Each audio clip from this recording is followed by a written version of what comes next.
because I've got an audience of creative people, I just want you guys to know that 42courses.com is where you can go to get the very best in advertising and creative training today. It was formed by Chris Rawlinson, who is one of us. He was a creative director for Ogilvy in South Africa. And creative people out there, I want you to know that the last time anyone looked at the numbers, less than 9% of all training budgets went to creative people. Now, if you go to 42courses.com, you're going to find a whole list of different courses, but they're delivered by the great and the good. You know, you've got Sir John Hegarty, you've got Rory Sutherland. In one of the courses, you've even got me. So please check out 42courses.com. And thank you to BBDO, Andrew Robertson, for also answering my email, my bleating email.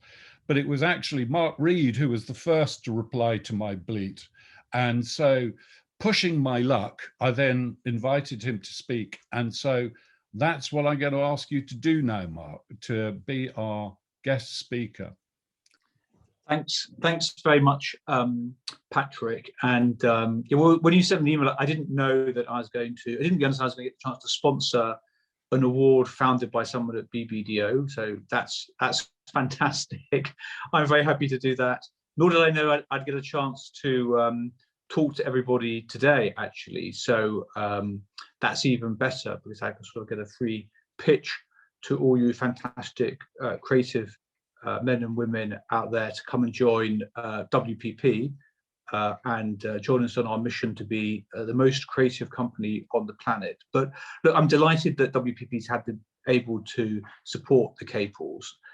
Creativity, in my view, is the single most important asset in WPP's business, and probably the single most important asset in any business if we define creativity as innovation, the ability to invent, the ability to really do something different from other people. So it's really important that we champion it and reward people that produce work of the highest creative standard. I was sort of asked to talk about reflections on the last 18 months. And I'll start by saying, I don't think creativity has ever been more important than it is today. And perhaps I'll talk a little bit about what I mean by creativity. It's not just obviously advertising, you know, it applies in the fields of fashion and music and art. And I think actually those are all sort of allied crafts or disciplines that I'd love WPP to be a little bit closer to and take ideas from those fields to our clients. But advertising is sort of unique, or one of a unique sort of creative field where it's sort of a pure application of creative to a commercial context. And so for me, it involves, you know, not just the production of a 30 or 60-second television commercial or the creation of an idea, but also, hello mate from Farood, but also, you know, the ability to imagine a different future for the business, a different solution to a problem, a mental leap that isn't linear or arrived at by analysis, or to create something that captures people's imagination or emotions in a way that will last for many years, just as, you know, the Mona Lisa has the same impact on us in the 21st century as it did in whichever century it was painted. And it's pretty apparent now when you think about the vaccine. You know, producing a vaccine has always taken 5 years, but in the last year we produced one in 12 months. And, you know, that was a creative process. People didn't sit around and say, well, how do we do it the same way we've always done it, but faster? They said, how do we do it in a totally different way? So how do we test a drug, manufacture a drug, you know, bottle a drug all at the same time so we can do it much more quickly? And you know, that's really important. It's a skill I think that WPP has, and our industry has, not just WPP, more than any other industry, and more, you know, to be blunt, than consultants. And one way maybe to explain that is what I call the High Line phenomenon. You know, if you look at what the High Line has done in Lower Manhattan, or if you went to a management consultant and said, we need to rejuvenate the meatpacking district, the High Line of New York.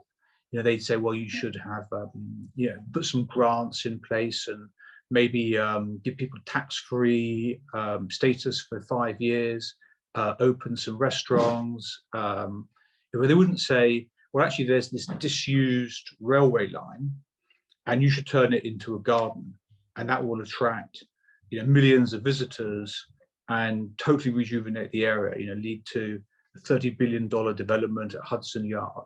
And so I think that sort of ability to solve a problem laterally is what us and our industry have more than any other industry, why it's a fantastic place to work, and why we can do things that are special. So I think, you know, creativity is 100% behind growth, and nothing is more important to business. I also think that COVID has been a time of great creativity in many respects, maybe not in the sort of classic ways that we think about for ads or entries for Cannes, but in terms of the innovation that people have shown. You know, think of the restaurants that have gone into meal delivery, the gyms that have set up video.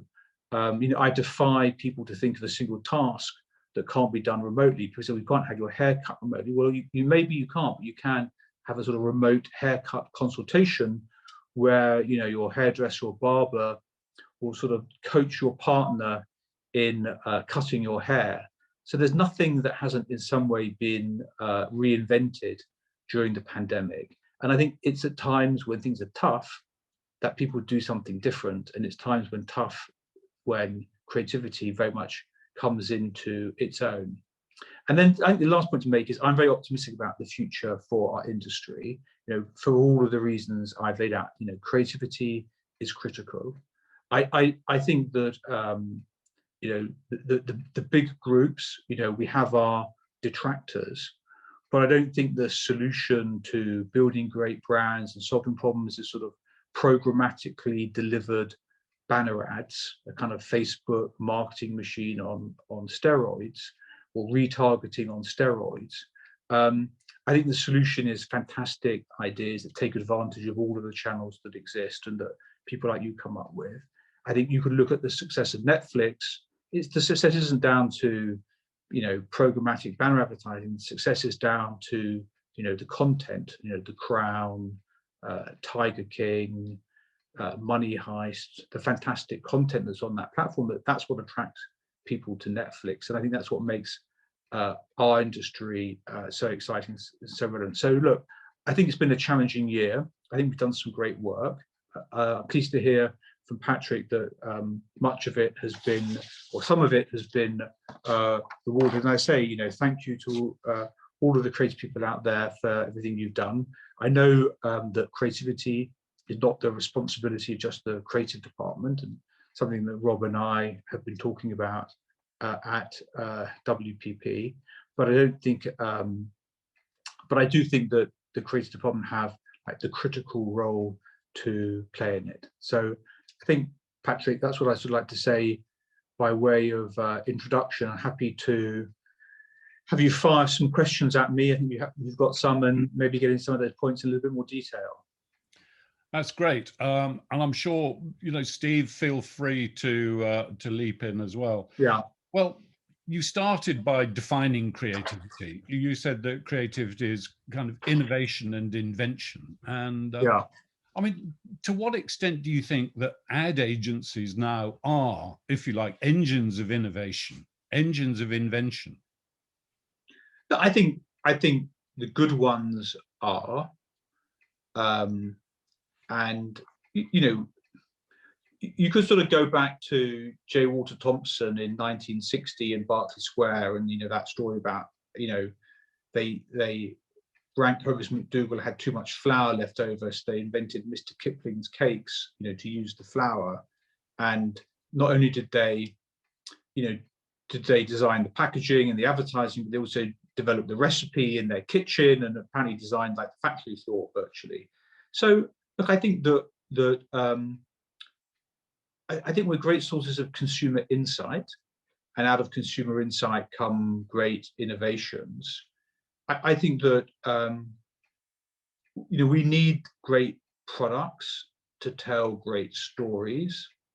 And I'd say that product and communication innovation should go hand in hand.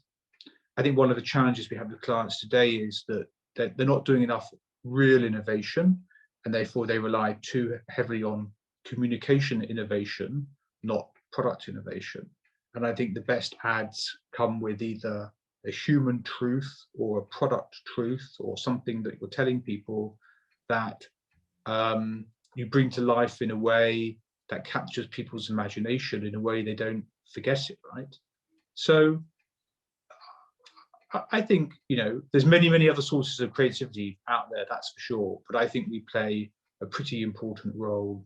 Certainly that's what our clients tell me, that we play a critical role in how they communicate to their customers, but I think we can probably play an even bigger role in the future.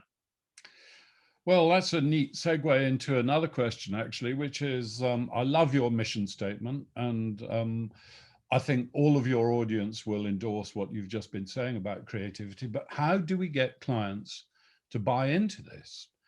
I mean, there's one theory that they're still in shock from the financial crisis of 2009, and certainly COVID, has driven marketers to achieve short-term results at the expense of long-term brand building, and so creativity definitely seems to be on a back burner.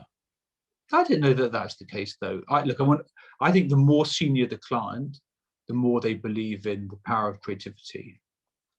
Talk to Alan Jobe at Unilever. That's the one thing he said to me consistently is, invest in creative capability, and you will do better at Unilever. So I think look at the world's greatest companies. Apple, Google. These are creative organizations, aren't they? That believe in the power of creativity. So I don't think clients believe in average creativity or not very good 30-second TV commercials, but I absolutely do believe that they believe in creativity that breaks through and builds businesses. And I just think, one, we have to do work of a higher creative standard. Secondly, we have to talk to the right clients. And I actually think COVID's been good in that respect, because I think a lot of more senior clients have got more involved in the business. I was talking to the CMO of one of our major clients this week, and he and our global creative director chat over breakfast every morning about scripts in a way that never happened pre-COVID. And they discuss ideas, and before COVID, there'd have been weeks would go by, hundreds of account people would be involved in that process. Now they're discussing the work, and I think that's really healthy. And also, I think that with this new technology, you can really break through. We did this piece of work for P&G with Charlie D'Amelio on TikTok, this sort of social distance dance. Got 17 billion views. I mean, can you imagine? What would that have cost in paid media? 17 billion views. What's the value of that idea? So I think that I do think it's got harder to do great work, but I don't think it's got any less important. Well, that TikTok campaign with Charlie D'Amelio, I agree, absolutely astonishing. It was entered into the Caples Awards, but I'm afraid the jury did not. I think what a rubbish jury! What a who was on the jury? Exactly. Well, several of your own, by the way. So oh dear, give me their names. But it's a really interesting thing. You referred a moment ago to technology, and so I've got a question for you also about the impact that technology has had. Again, you referred to programmatic only a moment ago as well, and a regular headline now in the trade press is "Creativity in Crisis" as a result of programmatic. In other words, if you like, the reckless spewing out of advertising across the internet indiscriminately. But because it works, marketers now don't have to think about creative product. They can just use programmatic. So is creativity in crisis? No. You want me to say more? No. Look, I think the good news about the death of the third-party cookie is going to do for that kind of lazy retargeting that you're talking about. So Criteo built a whole business worth billions on. You go to a website, you go to John Lewis, you look at a desk, it drops a cookie on your browser. You go to the Facebook app, it looks at your cookie and serves you an ad, right? It's like, but you can't do that in future. So that kind of, and by the way, that retargeting would lead to like a 30% repurchase rate because you haven't yet bought the desk. So they like harassed you till you bought the desk. And by the way, even when you bought the desk, they continued to harass you because they didn't drop a cookie saying you bought the desk. So that's why people find it irritating. I think the other thing I'd say is that we spend so much time, I said this before, worrying about programmatic media. We don't worry about all the creative that sits in that programmatic media. And that will be my challenge to the creative community, which is you've got all these media people with all this data and all this insight, and are you using it to tell relevant stories in interesting ways? And one of the problems is that we're buying 65,000 audience segments, but we've only got 4 pieces of creative work to deliver to them, right? So maybe we need to have fewer audience segments and more pieces of creative work.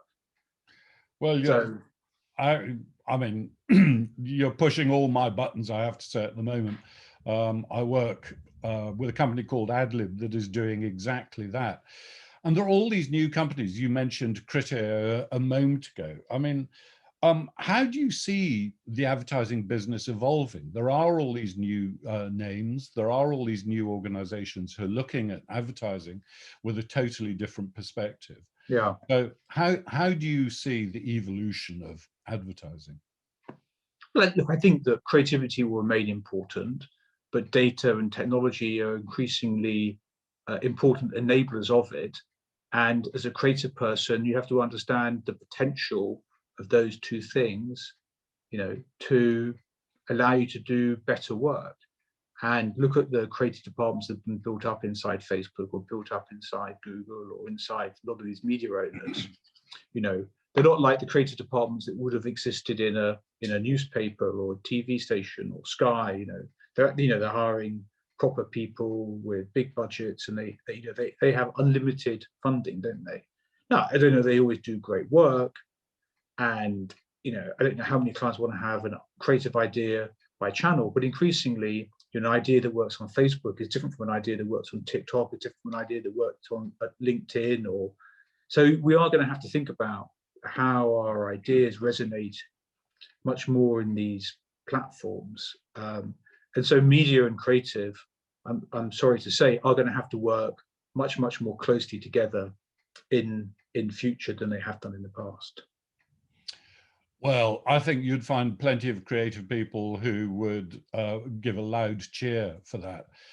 I'm old enough to remember being the creative director of Ogilvy when we had a media department before they went off to become Mindshare.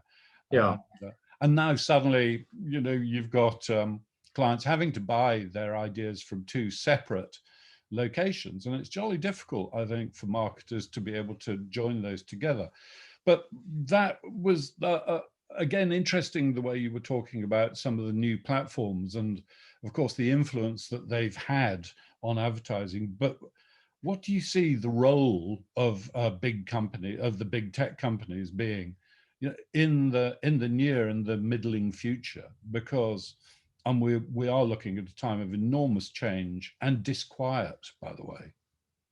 Yeah, look, I think they're going to become inevitably more powerful unless there's a regulatory or competition authority intervention, and there's a lot of talk about that. But otherwise, they're going to become incrementally more powerful because they've proven themselves to be very, very innovative. I mean, I remember back in WPP in 2007, we had Chad Hurley, the YouTube founder, come and talk to us, and Google just paid $1.6 billion for them, and everyone was like, wow, that they overpaid for that acquisition, didn't they? Well, that's now like 10 days revenue for YouTube.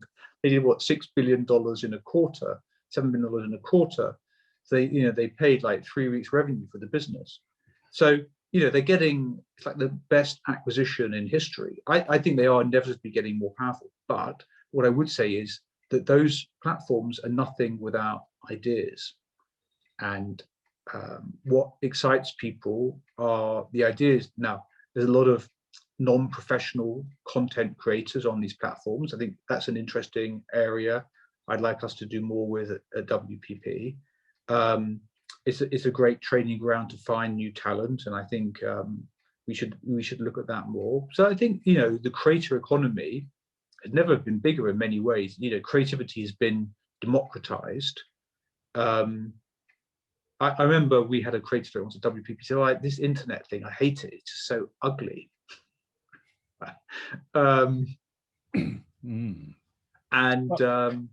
Look, I used to have to. It's not going to go away. But regulation, how likely is it, do you think? I think in practice, I think it's quite unlikely to be done successfully. At the end of this evening, our last award is for the Courageous Client, Courageous Client Award. And it's an interesting thing, but marketing is now as insecure a profession as advertising is, arguably even more insecure. With, they say the average CMO tenure lasting rather less than 4 years. Is there anything that you think that the advertising community could be doing to support its clients? Indeed, I mean, should we be, let alone, and what could we be doing? I don't know. I think that the challenge for CMOs is that every CMO's job responsibilities are different.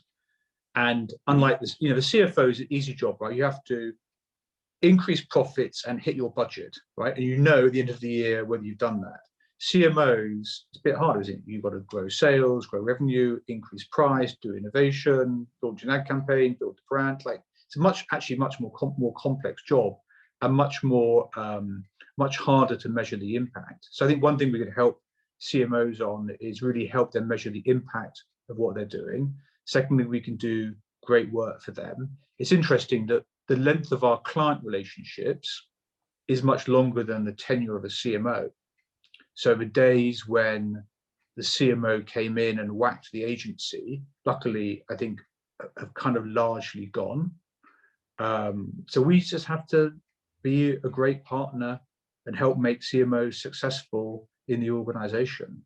I think we have to also increasingly talk to the CFO and CIO and the CEO.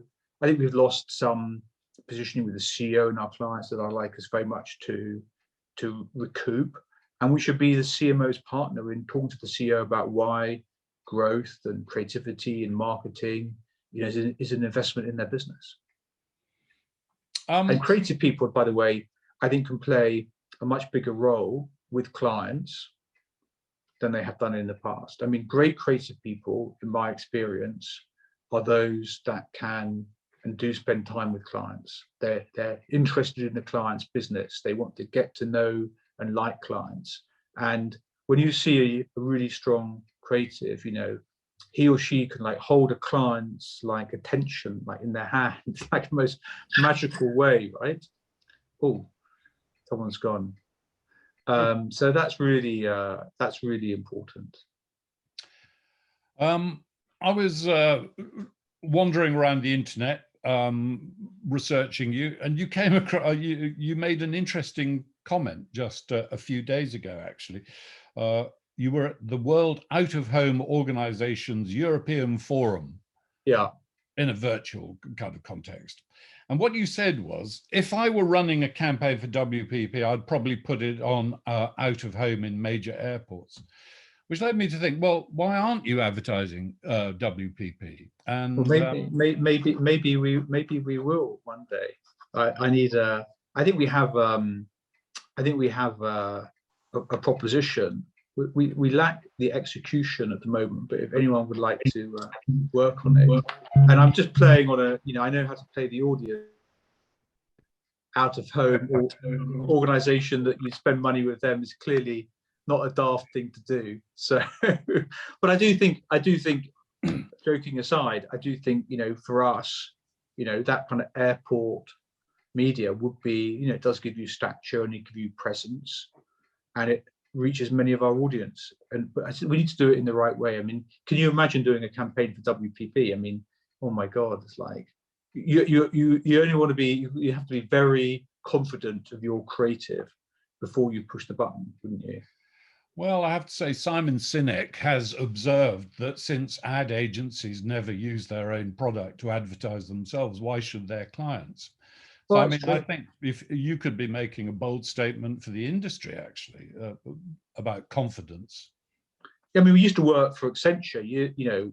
Y&R worked for Accenture for many years. They did that great Tiger Woods campaign, and now someone else does it. And I think someone's told me Accenture's advertising budget's like $80 or $90 million. So, look, I think when we had hundreds of brands, I'm also conscious. I do believe in the brands inside WPP. I mean, it's sort of odd to see BBDO and WPP together. I do want, Wunderman Thompson and Ogilvy and AKQA to be really strong brands. I don't want it just to be about WPP as well. So that gives me a little bit of pause. But I also think that if the WPP brand's a bit stronger, maybe it could help our brands succeed, just like Unilever and Dove, or LVMH and Tiffany. I explain our brands such like, I'd like us to be like LVMH. When LVMH bought Tiffany, you didn't think, oh my God, they're going to send the accountants in, like totally destroy the organization and suck all the creative blood out of it. You thought, it's going to be a better product. I'm more likely to buy something there. The prices are probably going to go up, but I'll probably pay them. And I think that's what we should be as an organization. So if we do, make acquisitions of creative organizations, people should say, well, now we're part of WPP, we're going to do better work. We're going to have more investment. There's other things we can take advantage of. Clients will take us more seriously. So that will very much be my vision of our organization. As you look at the global economy, there was a time when, of course, everyone was tremendously excited by the BRIC region, the BRIC countries. So where do you see the big opportunities for WPP on the global scale? No, I think we're still interested in the BRIC economies. They're not going away. There've been some, let's say, devaluation of the currency that makes them relatively less important. But I think if you look at what's going on in China, I tell you, talk to any client today about China, they're saying that's where like innovation is happening, right? Commerce innovation, marketing innovation, budgets are, you remember every chart used to start with TV. Every time the media boys and girls would do a chart, it would all start TV, press, outdoor, digital. But in China, they start with digital. It's now 85-90% of the budget.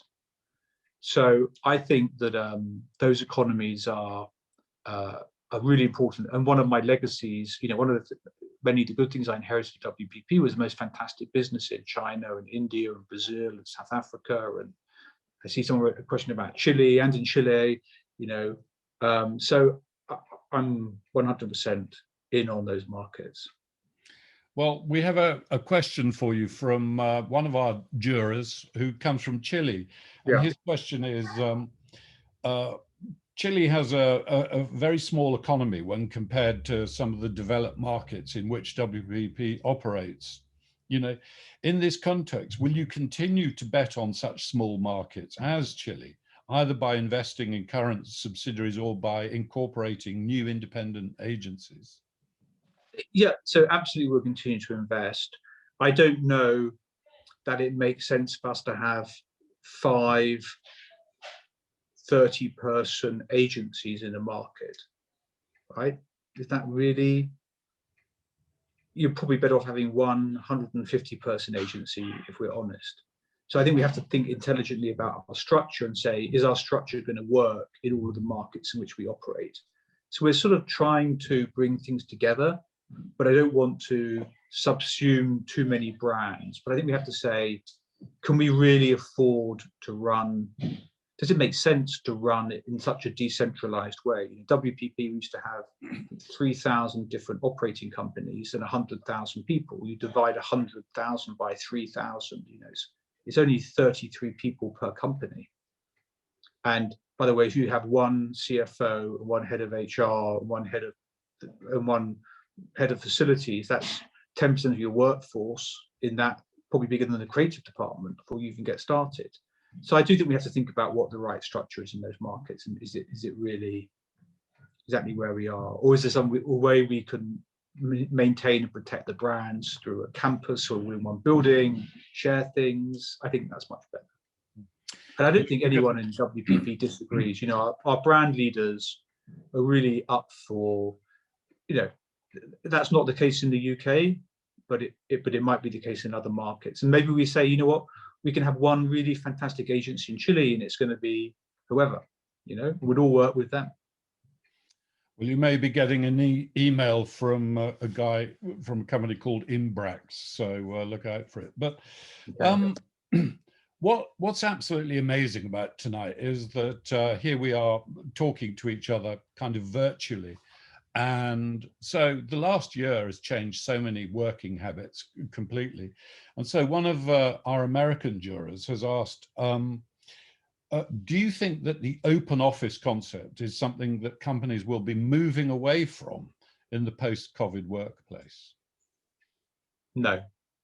I've been worrying about go back to cubicles, be even worse. When you come into the office, you're going to be doing things that require collaboration and socialization and working together with other people. So it's unlikely that we're going to build a load of offices in an office. If you want to lock yourself in a room and do Zoom calls or answer emails, maybe you just stay at home and do that there. So I think offices will continue to become more flexible, more open plan. If you really want an office, I don't stay work remotely. Well, do you think that working practices are going to change enormously? Yes. All of the evidence. When I talk to other CEOs, I'm probably on a sort of more extreme version of we're never going back to normal. But it may be, David Solomon called this an aberration. It may be an aberration, but I don't see how we easily get people to do things the way they did them 18 months ago. Which is WPP, take our first quarter, our revenues are up 3%, our headcount numbers are down 4%, our client satisfaction scores are higher than they've ever been, we're winning new business. What of that is not working? Now, what's not working is a lot of people, I think, are quite stressed out. And so we've got to deal with the sort of, the mental health issues, if you like, and get people back collaborating. But I don't think we can say in any way this remote way of working doesn't work. Of course it works. We've just got to find a balance, and the balance is going to be, hopefully we'll be in the office, I think, more than 50% of the time, and probably we work from somewhere else less than 50% of the time. And we'll just as we all learn to deal with this on the way out, we'll all learn to deal with this on the way in. And I think, but I don't think it's going to be easy getting there, because I was at Sea Containers the other day, and we've got a building for 2,500 people, and on Thursday we peaked at 400 people. And people are not rushing back into the office when they can. This notion, all these young people, they don't like staying at home, all they want to do is go back. I don't think that's true. I think the desire to have flexibility is independent of age and gender and everything else. But we are just going to have to be more flexible and trust people, and it's not going to be easy. Yeah, no, you're absolutely right. So you talked about revenues up 3%. Is that year on year or just year on year? Yeah. Isn't that amazing? Yeah, we had our strongest quarter of growth since 2016, And if I can boast, the first quarter since 2013, when WPP was #1 of the big 6. So it's good. But look, I think our industry is going to bounce back really strongly this year, actually. I'm not worried about, I mean, I am worried about lots of things, but I'm not particularly worried about the strength of the economic recovery. I'm probably more worried about people, retaining good people, helping make sure people can manage their way through this, because I think a lot of people are pretty exhausted and pretty burnt out. And for those of you not in the UK, we haven't really had a summer yet in the UK. It's approaching June, and we're never going to be able to leave the country and go on vacation ever again. I just think people are a bit fed up, really. In the US, where people are very heavily vaccinated, we've got fewer people in the office than virtually any other market in the world. And I think, it's not going to go back to normal easily, I don't think. But we have to get people back into cities. We have to get people back on planes. But we just have to say to people, it's not going to be, trust us, it's not going to be exactly like it was before, but you can still come in and do it. I mean, one of my pre-prepared questions was to say that you've got 2 children. Would you advise either of them to go to advertising? But they're both quite young. But there is actually another and fairly serious question behind that, which is about the recruitment of talent. Yeah. And I think a lot of people would make the observation that the kind of star-studded talent that used to find advertising attractive is now going elsewhere. So what plans have you got? How can the industry set about getting some of these really star performers into our industry rather than losing them? Yeah, I don't know. I think that's like, I think I worked at Ogilvy. I think I worked at Ogilvy when you were there, Patrick, and I remember saying, all the good people have left. It's like every people business, all the good people have just left. It's what everyone says. It's not true. There's always more good people. I do think a little bit I do think other destinations have become more attractive. But when I left university in 1988 in Cambridge to whatever, the choice was, do you work at Goldman Sachs or McKinsey? That was like the keynotes. That was their decision, So I think things have moved on a bit. People can join startups, people can go to tech companies. We are, I think, going to have to figure out how to give younger people more responsibility. The more responsibility they take on, the more money we can afford to pay them. So that's all good, isn't it? So yeah, but you know what? You're Great. I tell you, I've got one last question, I think, for you. So the world has changed, and here we are now peering into your personal space. And so you read books, which is magnificent. So thinking about the bookcase behind you, what's your favorite book? This is my new business cat. This is like the Hello Kitty. So when the arm, it's a Chinese money cat. When the arm wags, the new business comes in. My favorite book. That I read here. This is okay. I'll give you. This is my summer holiday. Hopefully, if Boris lets us out. Wow. Well, I think that's absolutely fantastic. Mark, thank you so much for taking the time and trouble to talk to us tonight.